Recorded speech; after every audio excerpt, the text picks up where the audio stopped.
Welcome to Your Path to Real Wealth, where we explore how to cultivate real wealth, which is so much more than money. It's the sum quality of our values, relationships, health, sense of purpose, time, charitable giving, legacy, and more. Your path to real wealth begins now. Welcome to the show. I'm Jeff Brimhall from Blue Barn Wealth, and I'm here with Benjamin Cummings, and we're very excited for our show today. Ben, who do we have with us? Well, hey, I'm really excited that we have Dan Blake with us today. Dan, thank you for joining us on our show. Yeah, thank you so much for having me. Absolutely. So Dan Blake has a background in building and scaling startups. He started his first company, EcoScraps, in 2010 and ended up selling it to a Fortune 1000 company just 4 years later. That's pretty impressive. So he's also been on the board for a few companies that have been sold to publicly traded companies. He's done business with name brand firms like Amazon, Google, Walmart, Home Depot, Lowe's, Target. His products have sold over $100 million retail sales. Dan, this is a pretty impressive background. No, thank you. So we appreciate your time. We appreciate you being on our show today. So Dan is currently with University Impact. So I'm going to pass it over to Jeff. Jeff, do you want to tell us a little about his organization, kind of what it's about? Yeah, I mean, I think we can hear more from Dan. He knows a lot more about it than me, but we've been impressed with University Impact and have worked with them for some of our clients and hope to work with them for many more. But University Impact is an impact investing firm that also provides donor advised funds, and they help address the world's social and environmental problems. And you can, through University Impact, make investments that focus on innovative, sustainable, and scalable impact solutions. And we're really interested to hear more, Dan, in how we can use the services that University Impact provides to benefit our clients. Yeah, absolutely. No, I'm excited to be here and to talk all about it. Great. What would you like our listeners to know about University Impact? Yeah, so the goal of University Impact is really to help individuals be more thoughtful and deliberate about their philanthropy. We recognize that there are many individuals out there that want to do good, but oftentimes they don't know what organizations they should support, how they can get involved. And so our goal is to make that as easy as possible for them. Okay, and how do you do that? Yeah, so with most people, it's through donor advised funds. And so people will have philanthropic capital that they're able to set aside. And then we work with those individuals to establish a charitable strategy and charitable goals. Are there causes that they care about? Are there problems that they're wanting to solve? Are there specific geographies that they want to focus on? And then our teams will help them craft those strategies, craft those goals. And then we do all the heavy lifting. We will go find organizations that meet that strategy. We will do all of that due diligence so that they can then fund those organizations with a lot of confidence. Fantastic. Maybe give us a little bit of the size and scope. I know University Impact is relatively new. Maybe you can tell us when you began and maybe talk a little bit about the size or the number of grants that you guys provide, just to give us a sense of the size. Yeah, absolutely. So University Impact, we've been around for 4 years now. So we are a newer organization, especially when it comes to donor advised funds. Currently, we work with a few hundred different families, and we help deploy tens of millions of dollars every single year. That's impressive. And to help them give meaningfully in their own life in a way that betters the world, that's pretty powerful. Yep. Yeah, let's jump into this discussion on this, Dan. Maybe to help set the stage for some of our listeners that might not be familiar with some of the terms that we've already used so far. Could you start off by just telling our listeners what is a donor advised fund, often known as a DAF by its acronym, DAF. But yeah, what is a donor advised fund? Yeah, really great question. So the easiest way to think about it is just as a private foundation. So in some ways, it's like a charitable savings account. You place money in it, you get an immediate tax deduction, and then you can give out of that account over time. I like that. So it's like a private foundation, but different than a foundation, right? Exactly. Yep. Yeah. Okay. So, I mean, to that point, private foundations are separate entities. They come with a lot of regulation, a lot of compliance. They're expensive to set up. It's really not feasible to set up a private foundation if you're going to put in anything less than $1 million. So there's just a lot of overhead associated with a private foundation. A donor advised fund allows you to skip all of that overhead. So, it's like a private foundation. It allows you to do almost all the same things as a private foundation, but it's super simple to set up and very easy to manage. It's a for-profit company. They're growing very quickly. They needed financing to help buy more inventory. So through one of the donor advised funds, we issued them a loan. So it looks and feels just like any normal loan. The company's paying interest on it. But in this case, all the interest goes back into the donor advised fund for future giving. So impact investing, normal investing, but the companies that you are investing in are companies that are solving social and environmental problems. They look and feel a lot like a charity, except that they're making money. That's Very pretty good. unique for a donor advised fund to allow impact investing. I know a lot of people try to do impact investing, but it's often not through a donor advised fund. That's pretty unique that University Impact allows that. Yeah, it's really one of the things that sets us apart. And if you look at what is the purpose of philanthropic capital, it's to take risks for the betterment of society. And so you have a lot of these organizations that are solving these social and environmental problems. And just for different reasons, they're set up as for-profits or nonprofit organizations. So we think it's really important that you as a donor, that you can address whatever social problem it is that you care about, regardless of the legal structure of the organization. So, if it's a nonprofit or a for-profit, as long as they're solving a social or environmental problem, we think it's really important that you can fund them from your donor advised fund. That's pretty spectacular. And maybe that relates back to the name of your company. Where did the name University Impact come from? So the name University Impact, in solving the social and environmental problems, we think it's really important that you work with people on the ground that are as close to the problem as possible. So when we fund things internationally, oftentimes we'll work with the university in the area. They're a center of influence, doesn't matter what country you're in. So we do a lot of projects. A lot of our funding is in partnership with a lot of universities.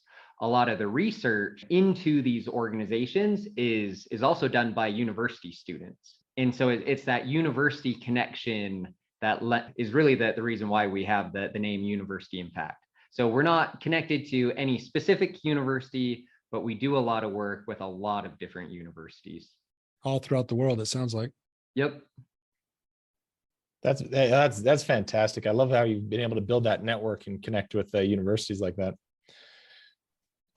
As I've also heard University Impact describe themselves as a triple DAF. Could you talk to us a little about what you mean by that? Yeah. So the triple, our goal was to make donor advised funds as flexible as possible for the donor. So that flexibility really falls into 3 buckets. It's where the triple comes from.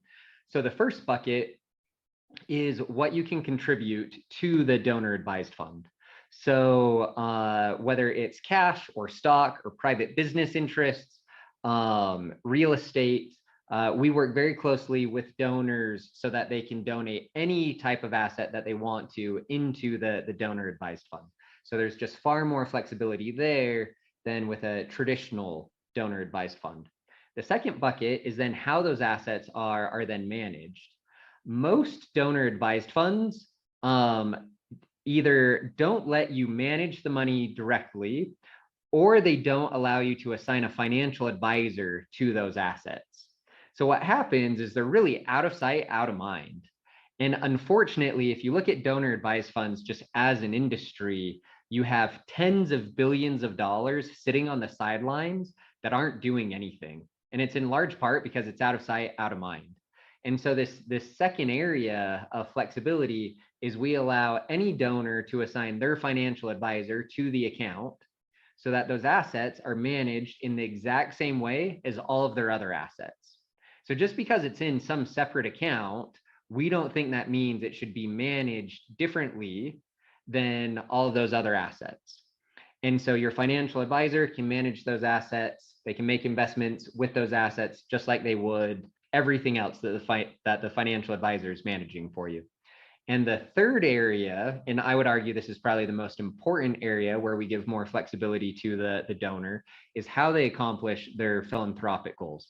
Most donor advised funds limit individuals to giving grants to domestic nonprofits. And there really are a lot of incredible organizations solving problems here domestically, but we also recognize that there are a lot of international groups that are doing a tremendous amount of good.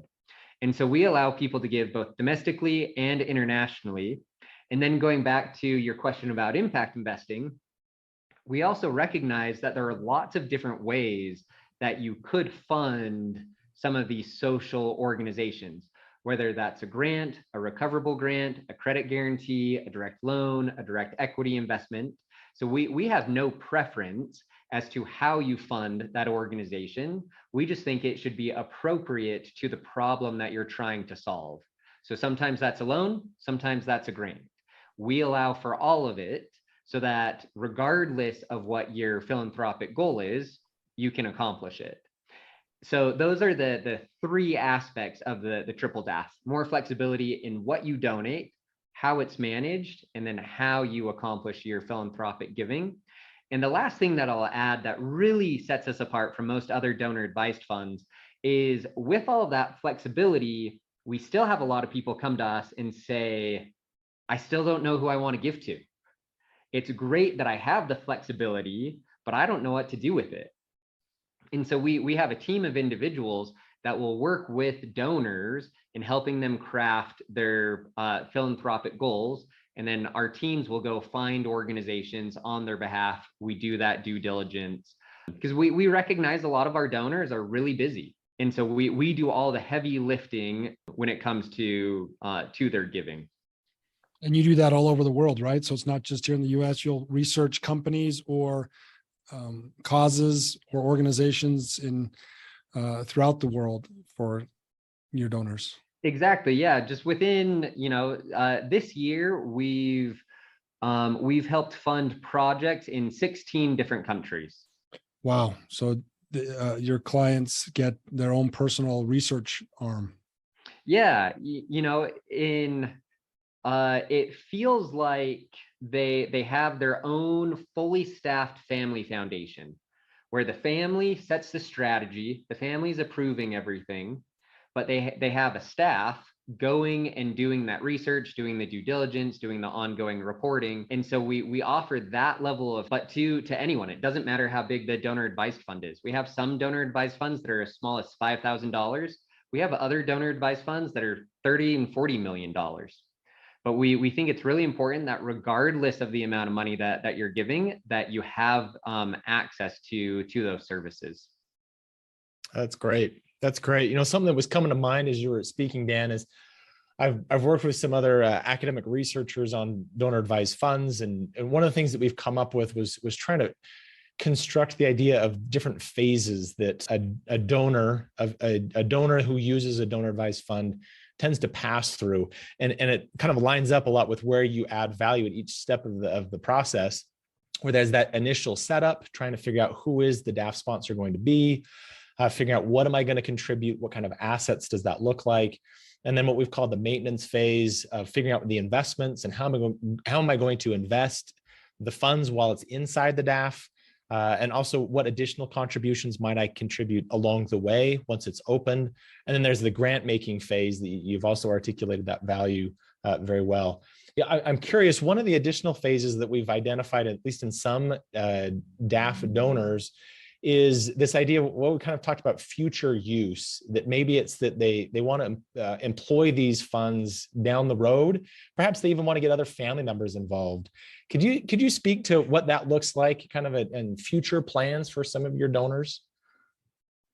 Yeah. So in working with hundreds of different families, you're going to find kind of every flavor that you can think of how people approach their giving. One of the more meaningful things that I've seen is parents engaging their children and grandparents engaging, their children and their grandchildren in giving. There's one family in particular that's been a lot of fun to work with. It's an entrepreneur, very successful, started, grew his business, it sold, they made a lot of money. He still had fairly young kids. They set up a donor advised fund, and the father came to us and said, I want to support other entrepreneurs that are, helping bring people out of poverty. So that was the focus initially. And his young daughters attended these meetings as we were going through, these different presentations, and they were never very engaged. And over the next couple of months, we saw the daughters get really interested anytime it was an organization dealing with children. And so now, over the last 18 months, this family's shifted from supporting entrepreneurs to supporting girls' education and maternal health care. And the children are very involved at this point. And so, you see that we saw the dad get involved. He knew what he liked. And he wanted to involve his kids, but they, as a 15-year-old, they just didn't have the same appreciation for entrepreneurship, but they could relate to kids not being able to go to school. And so seeing that shift, seeing the parents realize that shift, seeing the children, discover what it is that they care about, now have organizations that they can talk about, that has been really meaningful for the family, for the children, for us to see that evolution. And it's also, I think, an interesting call out that what people care about changes as they grow and experience different things. And I think it's really important for their giving to reflect that same evolution. And I love that your organization is positioned in a way to be flexible and to help facilitate that, and even help identify that they might not even be able to see that in themselves. That's great.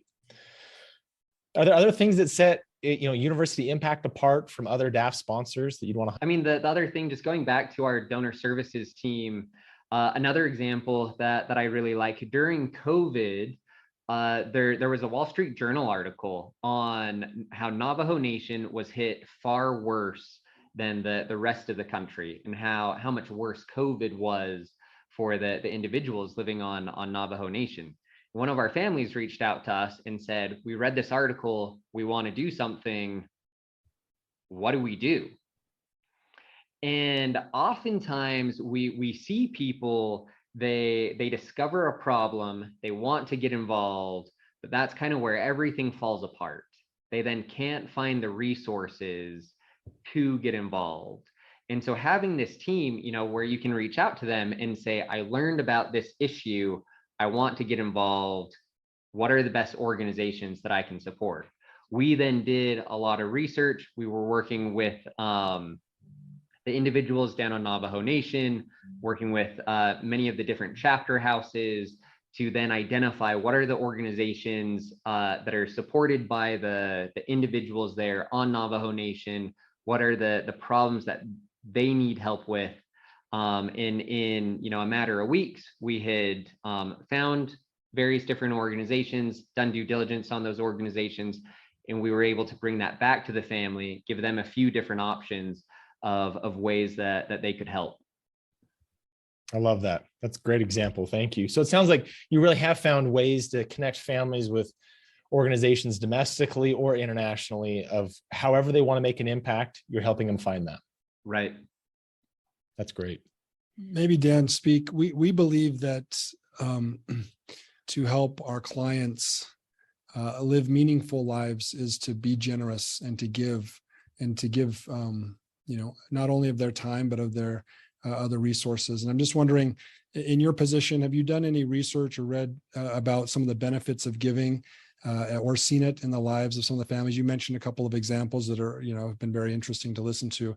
But from your perspective, what are some of the benefits for a family kids, grandkids, whatever, of giving? Yeah, I do think making a habit of giving instills, values of generosity in, from parents to children. Um, and that's something that we have been able to see. And the other thing with giving that we see a lot of is when they know why they're giving, it changes how they feel about giving. When they understand the problem, when they understand all the negative consequences associated with that problem, we see people become much more generous. They're excited about their giving. They're excited about sharing why they're giving. They want to do more than just give of their money. And that's also reflected in there have been a lot of studies about why people don't give. And one of the most common reasons that people don't give is they're not confident in the organizations that they're giving to. They don't understand the problems that these organizations are trying to support. And so, in living a meaningful life, in, being generous, I think it's really important to also just approach the world with this perspective of what are the problems around me? Why do those problems exist? And how can I help address those specific problems? So Dan, you mentioned that family with the kids getting involved, and that's great to have the children involved in giving. And are there specific things that University Impact does with a family to get the kids involved, or is it only if the family requests? What's your approach to involving kids? So our approach is really at the request of the family. I think it's fantastic for families to involve everyone that wants to be involved. And we try to be very conscious of making sure that the presentations are educational, but also age appropriate. I think the youngest family that we work with that includes their children, we have a 5, 7, and 9-year-old. And so we will go through organizations all over the world, what they're doing. And one of the things that we found that works really well with them is we have them draw what the organization does. And so, we go through, and this is a company that I really like. We work, it's a company based in Tanzania, Central Park Bees. They work with small shareholder farmers, and they teach them how to be beekeepers. So they don't really have to do any additional work, but their income goes up by about 4 times based off of the honey that they're now able to sell. So it's a pretty ingenious way to help people out of poverty. So as we're going through that, you have all the kids drawing the business model. You have them drawing the farmer, drawing the beehives, drawing the process of harvesting the honey. So we have found different ways that we can engage the children in really understanding what these companies do, why it works, why it's benefiting people. So that took a little bit of work on our part. We're probably more comfortable building out financial models than we are, building out coloring books, but sometimes both are necessary. What a fun idea. Yeah, I love the flexibility and the desire to get the whole family involved. And maybe speaking about that flexibility, you mentioned all the different ways, the triple DAF, and how you provide the optimal experience for the donor. Can you give us some examples of fun projects or different projects that some of your donors are doing that they might not be able to do with other donor advised fund providers? Yeah, we have another donor. She's based in Colorado, and a retired medical doctor who's spent a lot of her life traveling and has realized a lot of the issues with healthcare systems, especially in East Africa. So she'd had a donor advised fund someplace else for a very long time, but was struggling at getting them to issue international grants. So, these were organizations that she had visited herself. She had done the due diligence. She was comfortable and confident with the work that they were doing, had the money, but just couldn't get the money to the organization, which candidly becomes really frustrating. And so she was able to move her DAF to University Impact, where, we've been able to set it up so that from her DAF, she can fund these organizations, again, actually in Tanzania, supporting these different healthcare systems that she cares deeply about. Very cool. I bet she's a happy client.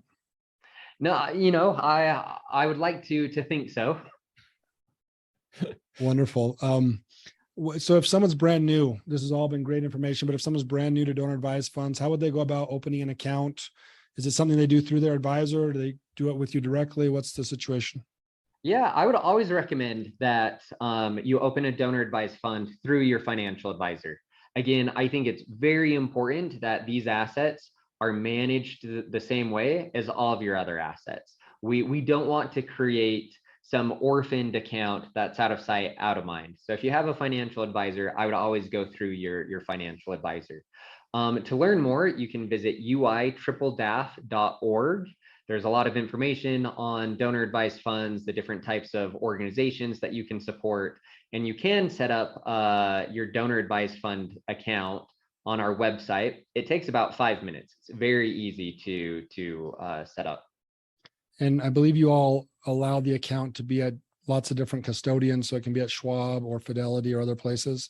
Exactly. So when you set up a donor advised fund, we ask that you list your financial advisor. That allows us to reach out to the financial advisor and understand where all of your other assets are. So if all of your assets are at Schwab, we think it's really important that the DAF account is also at Schwab or TD or Pershing's or whatever brokerage firm your financial advisor is using. Wow, Dan, this is so much good information. We may have to have you back and talk about some more stories. I'm sure you'll continue to develop stories over time. We look forward to working with you. We think you'll be of great benefit to our clients and to me personally and other members of our team here at Blue Barn Wealth. So we're excited for everything you've shared with us today and the organization that you're building. So as we start to wrap up, what advice would you give to any of our listeners who want to use their time, talents, or resources to make a difference? The single biggest recommendation that I have for people is to always start with a problem. Oftentimes we see people that fall in love with different solutions without connecting it back to the problem. What is the problem? Why do the people that are being affected by the problem, what is it that they care about most? And if that's kind of always front and center, you're going to be really successful at solving those problems. That's great advice. That's very good. Thank you. If our listeners want to learn more about University Impact, where do they go? What's the best place to get a hold of you? The website is uitripledaf.org. Okay, that's straightforward enough. Wonderful. Well, as we wrap up, Dan, we like to ask our guests on our show, what is real wealth to you? I've been thinking about this for the last couple of days. I think it comes down to two things: being able to spend my time with the people I care about and being able to work on the projects that I find really meaningful. I love that. I love that. Like, how is it that you're able to structure your life in a way that you can align with those ways that you define real wealth? Yeah, so that's a really good question. So going back to those two things, wanting to spend time with the people that I care about and then wanting to work on very meaningful projects. And maybe this is an overly simplistic answer, but at least for me, I've found that if that's what I'm optimizing for, if that's what I care about, if I use that as the framework to base my decisions off of, it's actually pretty easy. I'm working here because I really enjoy the people that I work with. I'm working here because of the challenges, because of the types of projects that we're able to work on. And so for me, it really has been, and I haven't always done a good job at this, but keeping front and center, what are my priorities, and really using those to base all of my decisions off of. I love that. I think it's a great example that we all have these scarce resources of time and money. And so if we have a clarity, kind of like you said as well, what's our problem? What's our priorities? Yep. Then how can we align our scarce resources of time and money to make sure that we're accomplishing those highest priorities, those highest issues that we're trying to address? I love that. Dan, thank you. Thanks for being with us. We've appreciated this chance to visit. We appreciate your time being with us. And we want to thank also our listeners for joining us. We hope you'll tune in next time. If you've liked what you've heard, please share the podcast with others. And we hope you'll join us again next time. Yeah, thanks so much for having me. Absolutely. Thank you for listening to Your Path to Real Wealth from Blue Barn Wealth. If you like what you heard, please share it with your friends and click the subscribe button to be notified when new episodes become available. The information covered and posted represents the views and opinions of the hosts and any guests and does not necessarily represent the views or opinions of Blue Barn Wealth. The content has been made available for informational and educational purposes only and is not intended to be a substitute for personalized investment advice. Because everyone's situation is unique, always seek the advice of a qualified financial professional with any questions you may have.